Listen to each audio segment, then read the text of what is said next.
Hello everyone. In our previous class, we have seen hydrodynamic boundary layer.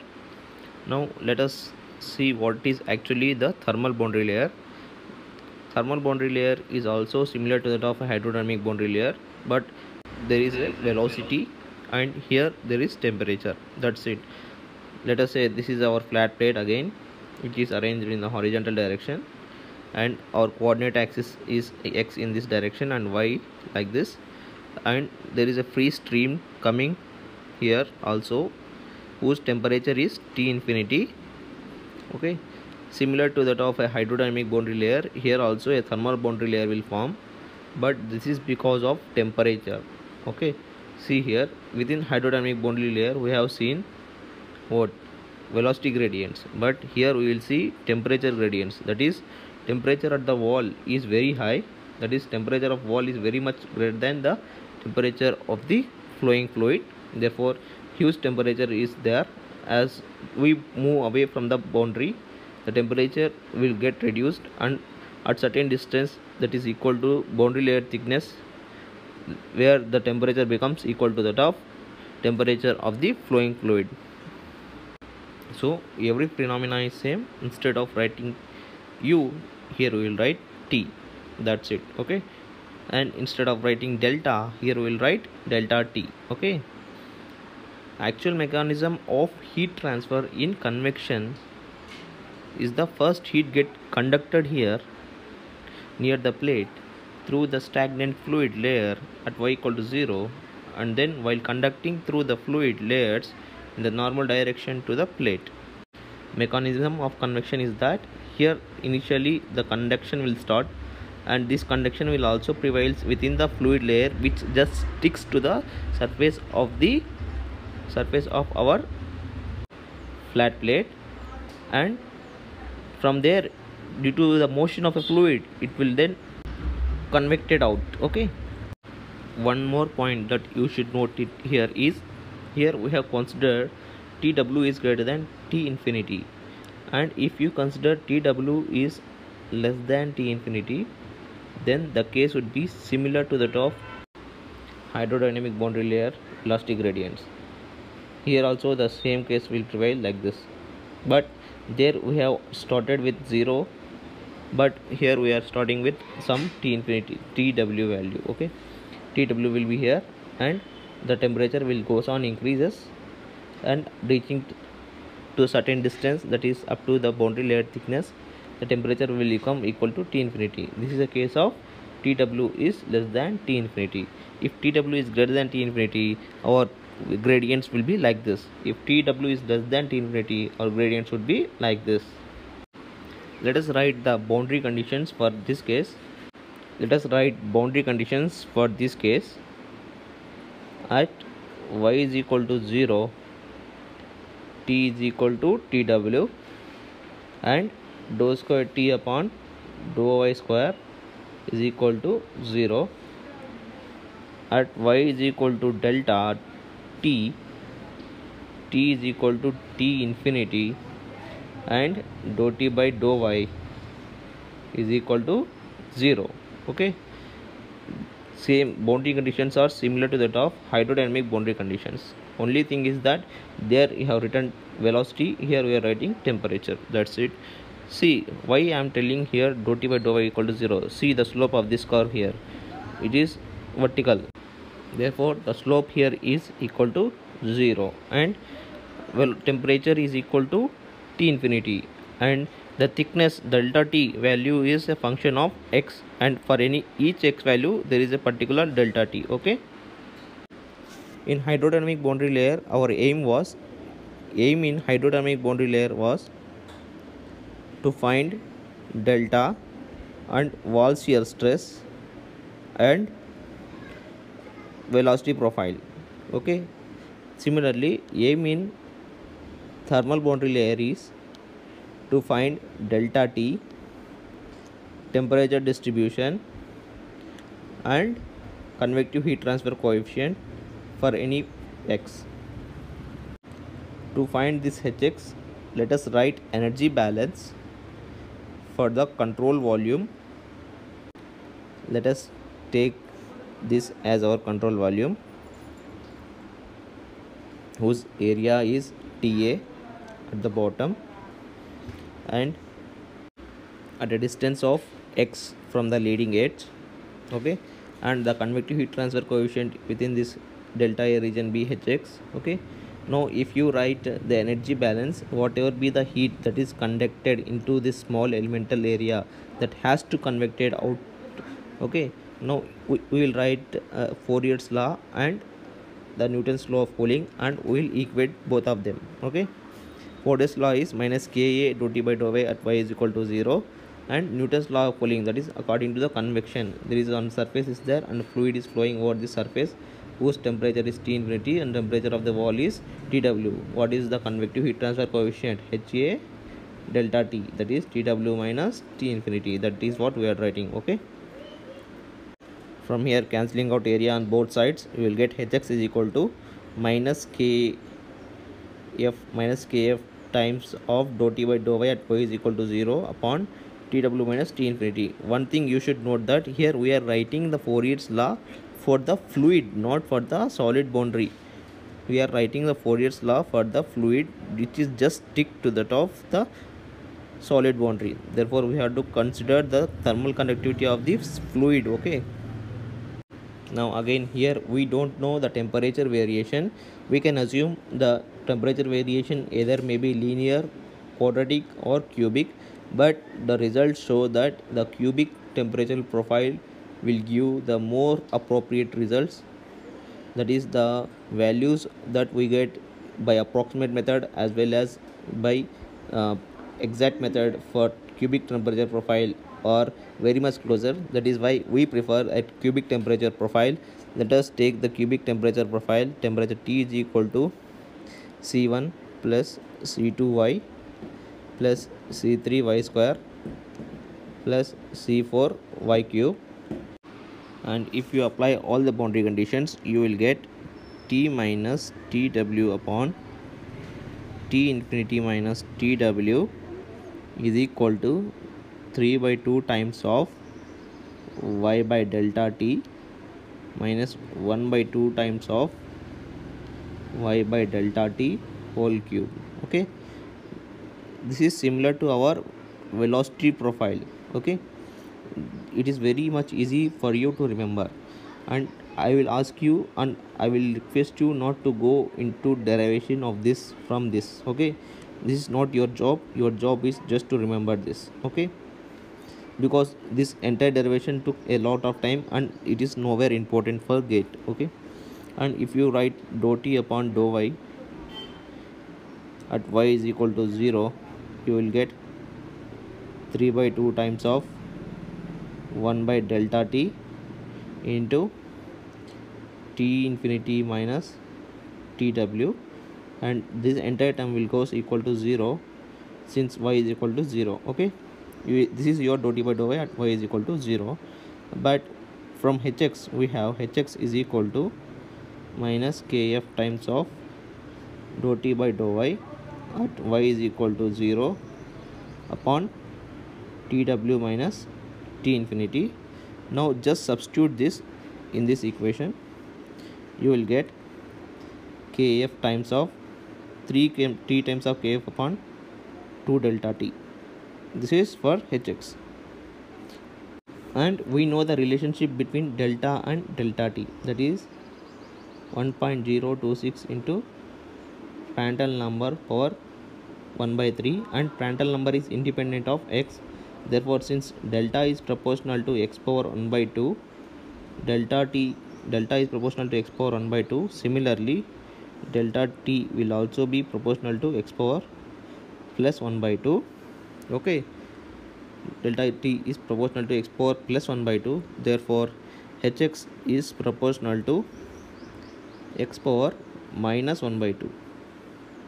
Now, if you draw the curve between the convective heat transfer coefficient H and X, you will get like this. That is, the variation of convective heat transfer coefficient with X is similar to that of the variation of wall shear stress in case of hydrodynamic boundary layer. This is for thermal boundary layer. Okay, If you feel that you are not understanding, please revise the video and see again. Please have a calm mind, don't be hurried up. Okay, observe each and everything, like which one is varying, like which thing. Just compare the hydrodynamic boundary layer and thermal boundary layer. Every concept will get cleared. Okay, our next topic is momentum equation for hydrodynamic boundary layer. Let us consider a small elemental volume or control volume here. Okay, let us see what are the forces acting on this control volume. Before that, we have to consider certain assumptions such as steady state, two-dimensional, incompressible flow, unit depth of the element perpendicular to the plane of the figure. Okay, and fluid is real. Okay, real fluid is nothing but it is having some viscous nature, and two-dimensional flow is nothing but velocities are functions of only x and y. Okay, let us see what are all the forces that are acting on this. In the left hand side, there is a pressure force acting over here. Pressure force is nothing but pressure into area. Here the area is height into depth. We have already assumed that it is unity, therefore total pressure force is P into dy into 1. And if you see the pressure force in the right hand side direction, here pressure is not same as that of left hand side. Pressure has increased by dou p by dou x into dx times. Okay, this you must understand. Okay, and pressure force is into dy, pressure into dy. Okay, at the bottom of this control volume there will be some shear force acting in towards the left direction, which is equal to tau times of area. Tau is nothing but shear stress, which is given by Newton's law of viscosity as mu times of dou u by dou y into area. Area is nothing but dx into 1. If you move dy distance from here again our dou u by dou y will no longer remain same, or dou u by dou y will become dou u by dou y plus dou by dou y times of dou u by dou y into dy, and we have to write the shear stress due to shear force due to this velocity gradient. Okay, this is what you will get. Now if you apply Newton's second law of motion here, that is net algebraic sum of all the forces acting on the fluid element in x direction is equal to rate of change of linear momentum along the x direction, you will get a final formula, that is u times of dou u by dou x plus v times of dou u by dou y is equal to mu by rho times of dou square u upon dou y square minus 1 by rho times of dou p by dou x. Okay, this is the simplified form of Navier-Stokes equation for the x direction. We have arrived this by assuming that our flow is two-dimensional and steady state. And if you observe only this term, you from fluid mechanics you can say that it is a convective acceleration of a fluid for two-dimensional flow. Since presently it is a case of flat plate and temperature pressure is everywhere same as that of atmospheric pressure, and we do not consider dou p by dou x. Okay, that is why dou p by dou x is equal to 0, and substitute mu by rho as nu in this Navier-Stokes equation, simplified form of Navier-Stokes equation, which is called momentum equation of a hydrodynamic boundary layer. You will get u times of dou u by dou x plus v times of dou u by dou y is equal to nu times of dou square u upon dou y square. You will get the similar equation. When you apply the energy equation to that of a thermal boundary layer. You will get u times of dou t by dou x plus v times of dou t by dou y is equal to alpha times of dou square t upon dou y square. Let us apply the energy equation. Let us get the energy equation for the thermal boundary layer. It is considered a small control volume similar to that of control volume in case of hydrodynamic boundary layer. Again, our assumption is that steady state two-dimensional incompressible fluid properties are constant, that is rho mu cpk or constant. Negligible thermal conductivity in x direction. There is no thermal conductivity in x direction. Whatever the conduction is taking place, that is taking place only in y direction. Unit depth of the element. Okay, these are the our basic assumptions. Now we'll derive the energy equation here. we should equate net inflow is equal to net outflow. There might be convection heat transfer into the control volume from left hand side, and convection heat transfer from the bottom side, and conduction heat transfer from the bottom side, and there is a convection heat transfer from the top side, and conduction heat transfer from the top side, and convection heat transfer from the right side. Okay, now we have to equate these three. Net inflow is equal to net outflow. Okay, then only our system can be in a steady state. If you apply the energy balance, you will end up with this equation, that is net heat convected into the control volume is equal to net heat conducted out of the control volume. That is nothing but u times of dou t by dou x plus nu times of dou t by dou y is equal to alpha times of dou square t upon dou y square. This is very much similar to that of a momentum equation in case of hydrodynamic boundary layer. Okay, therefore the solution for both of this second order differential equation would exactly be the same if nu and alpha are equal. This is the place where the significance of Prandtl number will come into the picture. If the Prandtl number is equal to 1, then the solutions for both of them are same. There are three possible cases for Prandtl number. If the Prandtl number is greater than 1, delta is greater than delta t. This means hydrodynamic boundary layer thickness is greater than the thermal boundary layer thickness. This should be like this. If it is a hydrodynamic boundary layer, the thermal boundary layer will be like this, delta t. Okay, and second case is that Prandtl number is less than 1, then the thermal boundary layer will be higher and the hydrodynamic boundary layer will be lower one. Okay, and the third case is that both are same, then both the boundary layers will coincide with each other. And this I have already told you, delta is equal to 1.026 into delta t into Prandtl number whole power 1 by 3. Prandtl number is treated as a connecting link between the hydrodynamic and thermal boundary layer. This is very much important question. Sometimes a direct question will come from here. Let me summarize you the things that you have learned so far. We have seen what is Reynolds number and what is Nusselt number, what is Prandtl number. For the case of forced convection over a flat plate, we came to know that if the Reynolds number is less than 5 lakh, flow is laminar. If it is greater than 6.5 to 7 lakh, then it is a turbulent. And we have seen both thermal boundary layer as well as hydrodynamic boundary layer. Within hydrodynamic boundary layer, we have seen the cubic velocity profile would be like this, and the hydrodynamic boundary layer variation would be like this. And we have also seen the thermal boundary layer.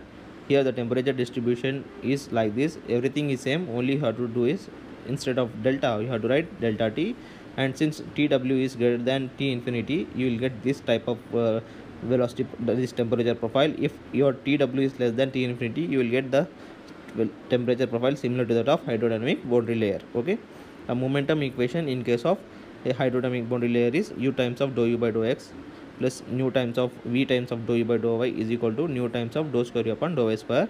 In case of thermal boundary layer, similar to this, you will get energy equation. Instead of writing there here you will write T. Okay, instead of writing nu, here you will write alpha. That's it. Okay, in case of hydrodynamic boundary layer, we have seen wall shear stress, which is equal to mu times of dou u by dou y at y is equal to 0. Ultimately you will get 3 times of mu times u infinity upon 2 delta t. Here we will get hx value, which is similar to that of wall shear stress in case of hydrodynamic boundary layer, and we have got 3k upon 2 delta t for hx. And now from hx we will get nux easily, because we know the relation between nu and hx. Nux is equal to hx into x upon k fluid. Okay, from here you will get Nusselt number. Okay, and we have also seen the relationship between delta and delta t, and we know the variation of delta and variation of wall shear stress and variation of convective heat transfer coefficient. Okay, and the values of delta from approximate method and Blassier solution, which is exact method, are always also known to us. And since we have the relationship between delta and delta t, since delta is proportional to x power 1 by 2, we can say that delta t is also proportional to x power 1 by 2. Okay, till now we have covered up to this. Okay, We have seen what is the hydrodynamic boundary layer, thermal boundary layer, what is momentum equation, what is velocity profile, what is temperature profile, all these things. We have also seen the variation of wall shear stress and convective heat transfer coefficient.